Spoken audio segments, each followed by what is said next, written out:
Everyone. Today is May 9th, 2014, and they just got done letting out the new update on Hawken. So it's time for another Hawken update and commentary. So let's kind of go over that. So in order to start that, of course, we got to go to the website. Look at the patch notes. We'll give a quick review of those, and we will go from there. Go in the game and take a look at a few things. So yeah, I have read all these already. Gone over it a few times and looked at it. And some special notices here, as they've listed here, are thrusters and repair drones are now made global.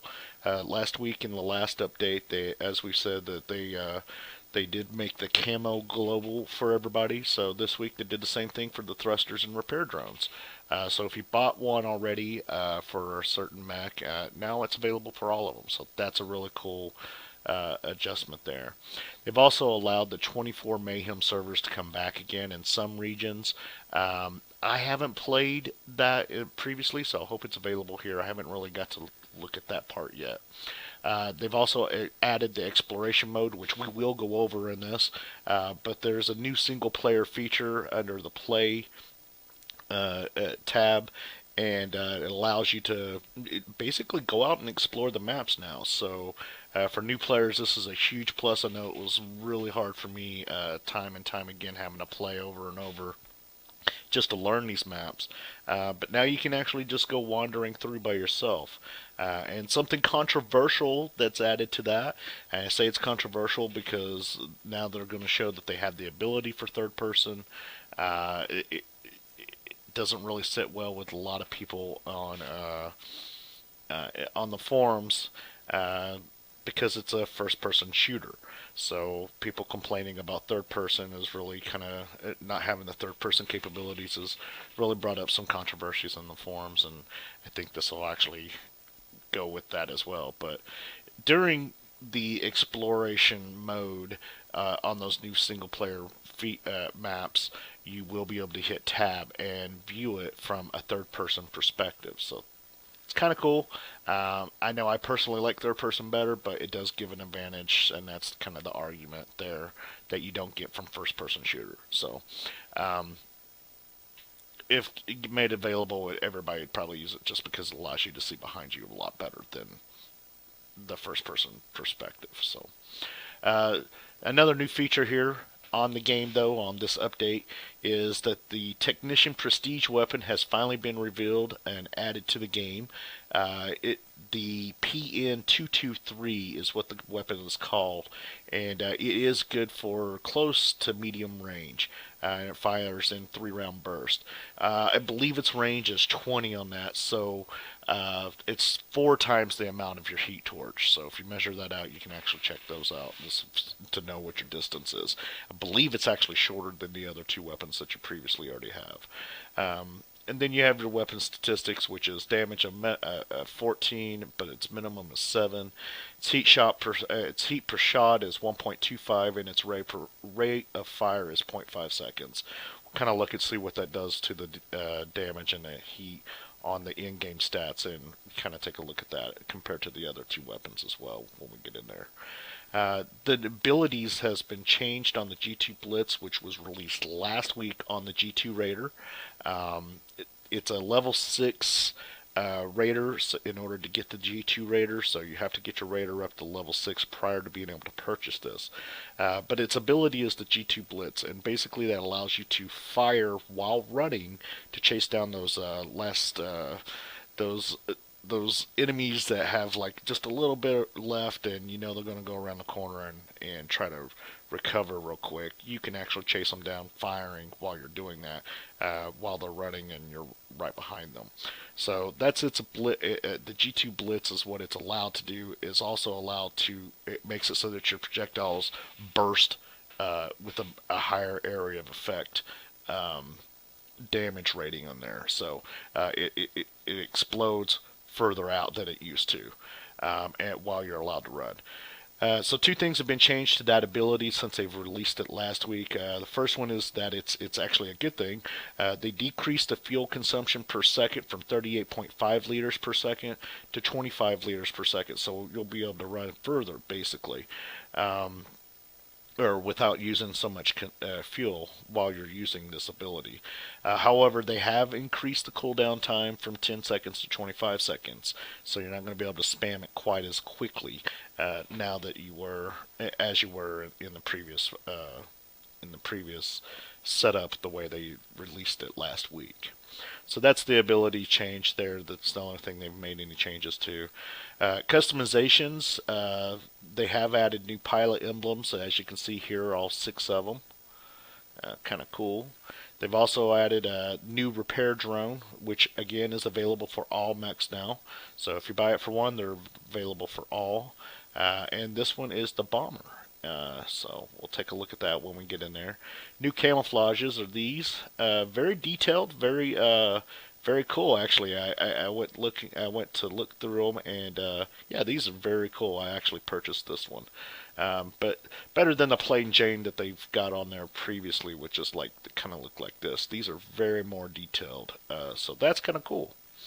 The new mech taunts, you got one for each class. You got A class, B class, and C class here, but the A class gets the warm it up new taunt or emote. The haters gonna hate emote for the B class, and the give them the bird for the heavy or C class. So we'll take a look at those as well.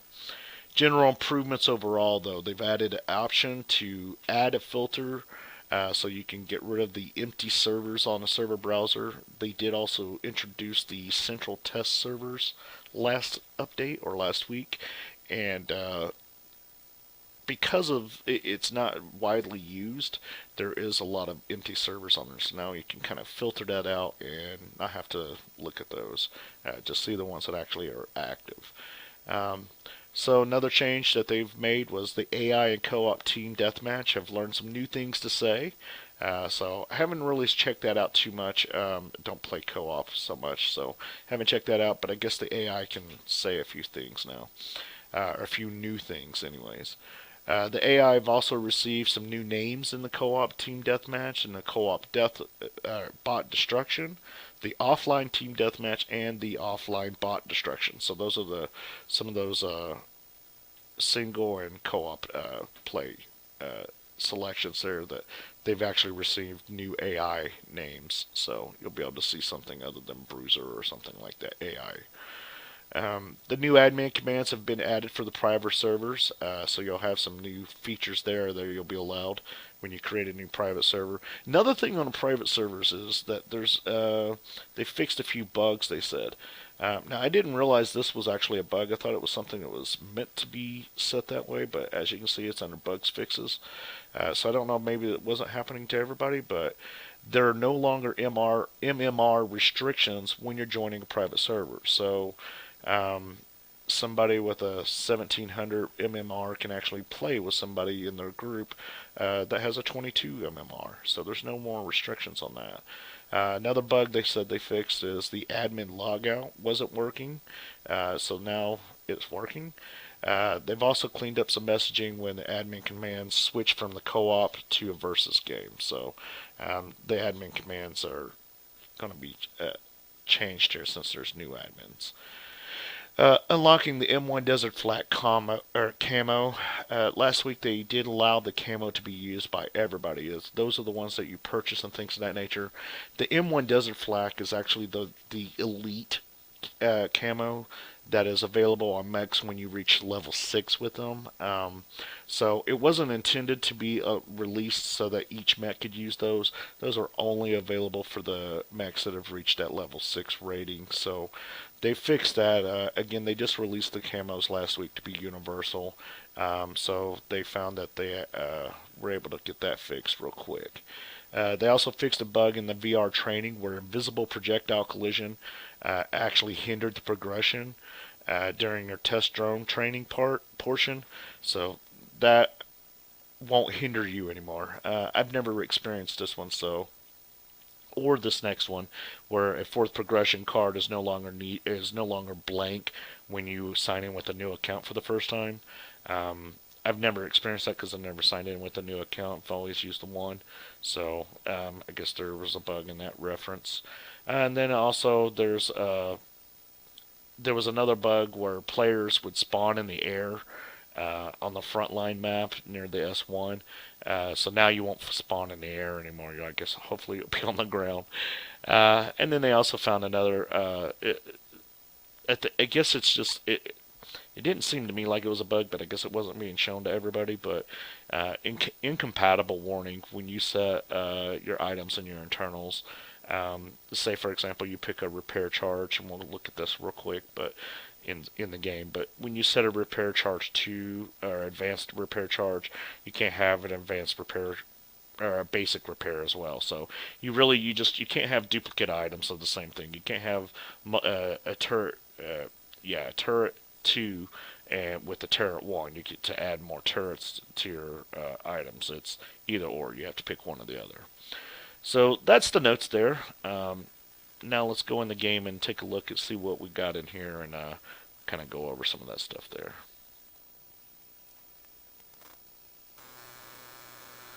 Okay, so here we are. I'm gonna go to the garage and take a look at Handy. Use that technician with the new one, and that's what I've got equipped here. And this is the prestige gun. Previously, this was just blank, so they hadn't created it yet. Today, it's its big reveal, and that's it right there in bright orange. Now again, some of the DPS on this is, remember, it shoots in bursts of 3, so it's doing 68 damage if all of those hit per second um,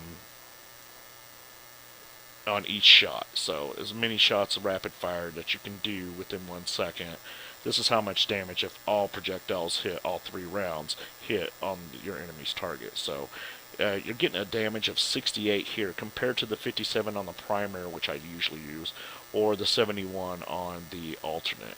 The Hawken's RPR and the Redox O2. This is the one I'll probably still be using, but this is the one we'll look at today. The accuracy on this one is slightly less than either of the other two, actually way less than on the Hawkins, but the Hawkins is one of those you have to pop, pop, pop, pop, and I don't like having to hit my mouse like that, so never gotten into using that one. This one's one you can just hold down and just kind of go like the submachine gun and use it. But this is also that same way. You just got to watch your rate of fire, or excuse me, your heat on that when you're doing that.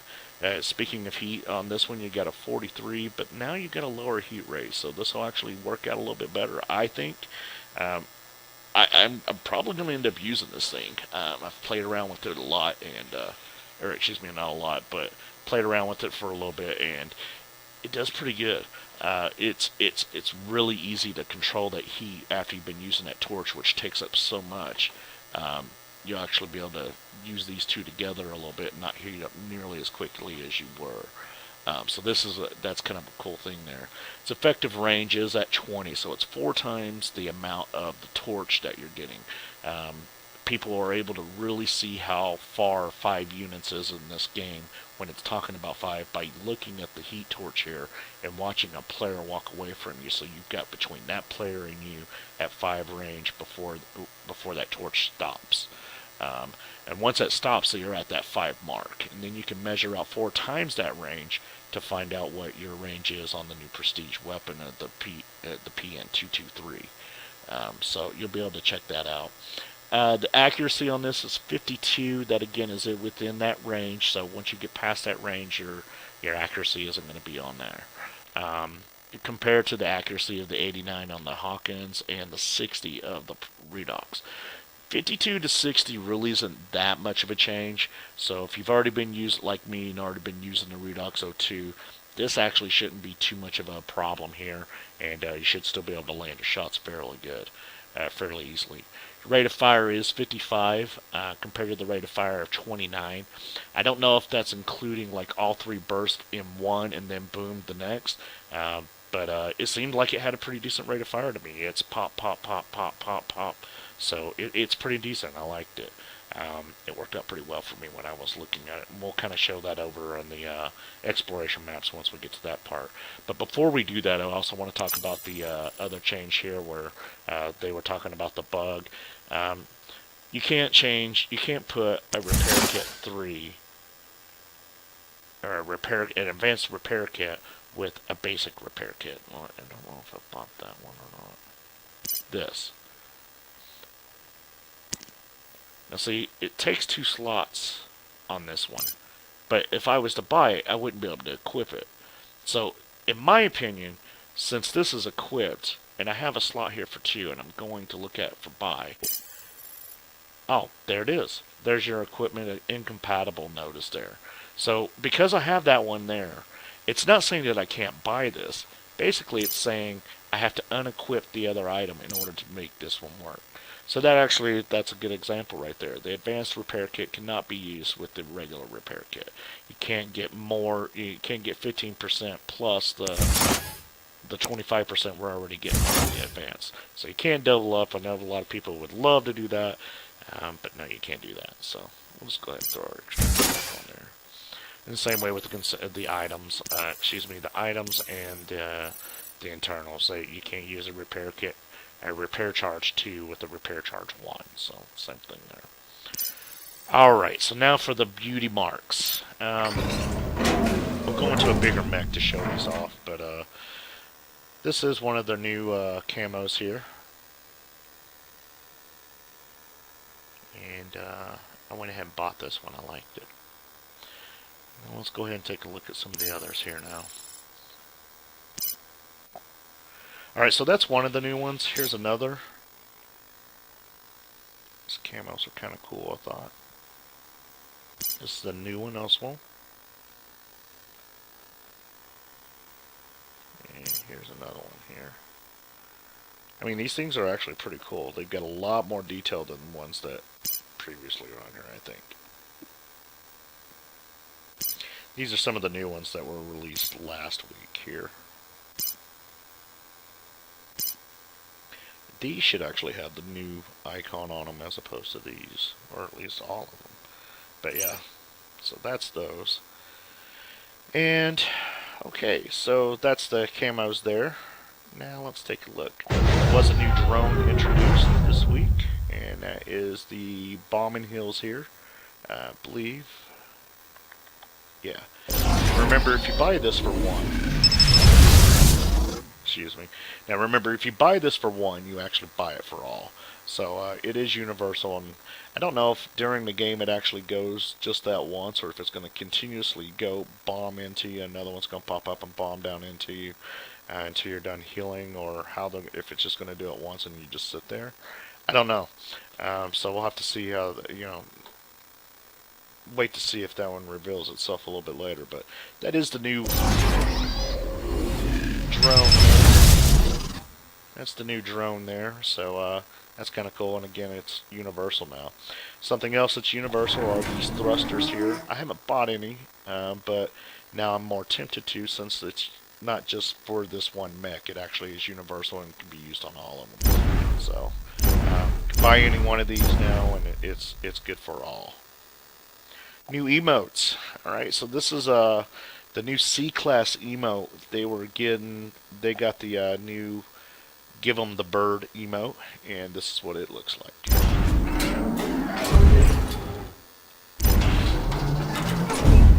Kind of cool. And of course, they still have all the other ones here. These are only universal through C-Class mechs, so if you buy it one, you can't use it on the others. Actually, I don't know if these are universal or not. That'll have to be researched. I don't know if they're used through all your other C-Mechs. But these are the emotes that can only be purchased for a C-Mech, C-Class mech. So all your heavies there, they're able to do this. They're able to Give 'em the Bird. So that's for that one. We'll also take a look at the B-Class here.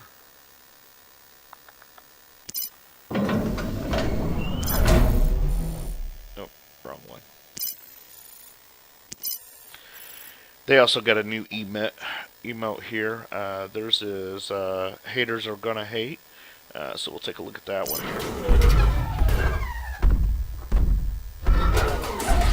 Haters are just gonna have to hate.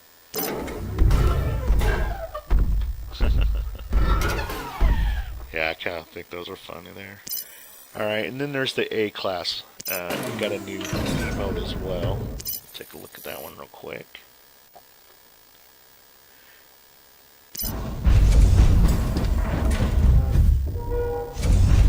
So as you can see, it looks like he's gearing up for a marathon there, which kind of goes with the A class. They're all really fast, so why not give them that? And of course you have all the other ones there. Alright, so that seems to be this area here. Now let's go take a look at the new Explore Map section, and we'll get a look at that weapon a little bit more and some of the other items like 3D or third-person viewer mode and things of that nature. So the training usually takes place in the facility. We'll go ahead and go to that map there. Get it loaded up here.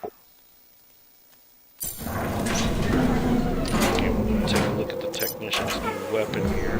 So got it equipped there. So get in this section. You're able to come in here, take a look at the entire map. You're not just stuck to that one little area at the beginning for 20 seconds or 30 seconds, however long it is that you're in there. And you're able to free roam here. There's nobody else on the map. You're just able to roam around, take a look, shoot things, and have fun. Learn the map. Really good for somebody. Should be really good for somebody who's just now starting out. So let's take a look at this weapon here. First of all, fires in the round burst of 3.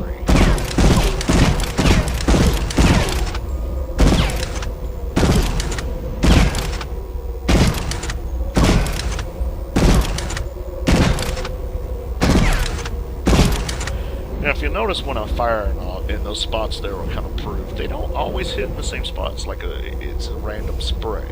So, but you'll notice they're clustered at a certain distance. And that cluster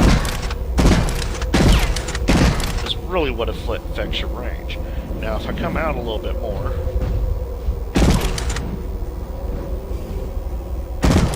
so does that cluster. Come out a little bit more, and the cluster gets wider. So that's why your effective range is based on what they're talking about as far as like it's a range. It's range. Now, it doesn't mean like if I can't shoot this from here, I should be able to shoot it from here. What it means is the range of that cluster is going to be open.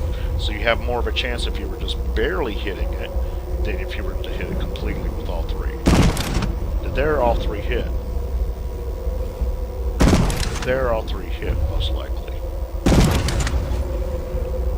But as that one's further away, I'm likely to miss more. With that meaning that you're going to take more shots with that. Now, your heat torch itself is an effective range from us to that wall at about here. Maybe even here, actually. That's about the effective range for our heat torch here, which is set at 5. Now, since we know that that's at 5, we can actually see how clustered those are. We can actually, its effective range on this gun here, 1/4 of its range, hit that close together. But if you double that, you're at 10.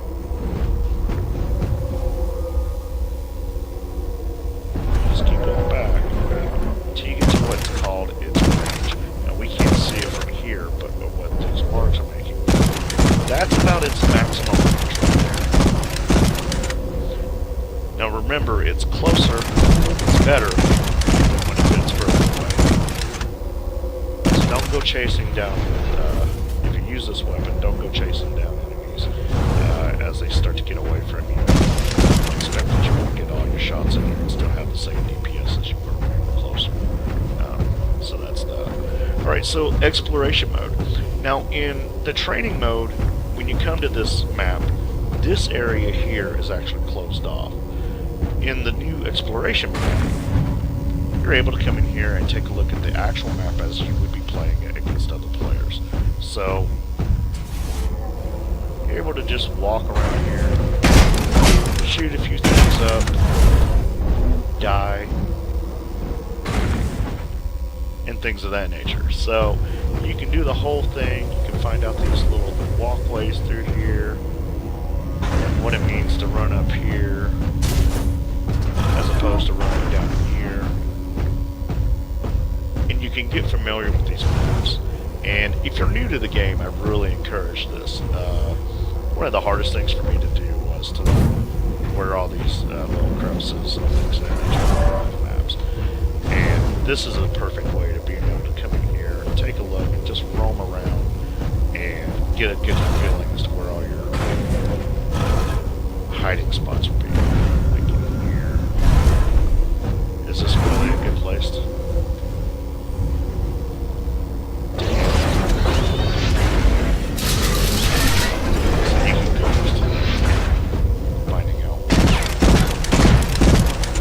finding out your feel of the map, getting used to where you'd like to go, things of that nature. And if you've seen a few other people who actually hold a few battles, like for example right here, this will just help you get a general idea as to where those other shops might be coming from, like down in there, or somebody from down there. You're up here, you're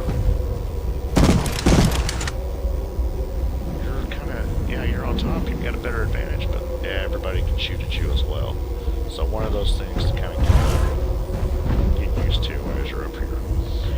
Alright, so for the final portion of this, we'll actually talk about the third person viewer, and while you're on these Explorer maps, and here it is. So the mech will move its body with you. You get to see it while you're coming through here. You get to see the mech.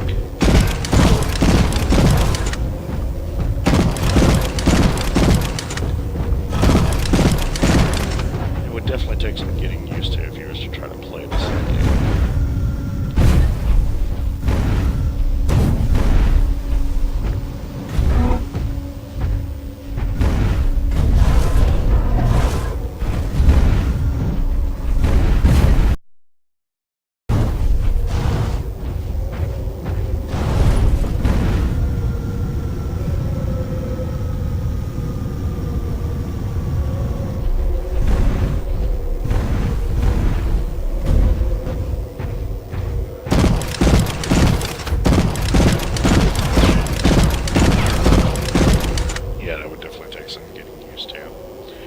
Alright folks, so that's about the gist of the review here. I hope you enjoyed it, and if you do, pick up for a subscribe down below, or leave your comments and likes, dislikes, suggestions, things of that nature. And see you in the game. Thanks a lot, guys.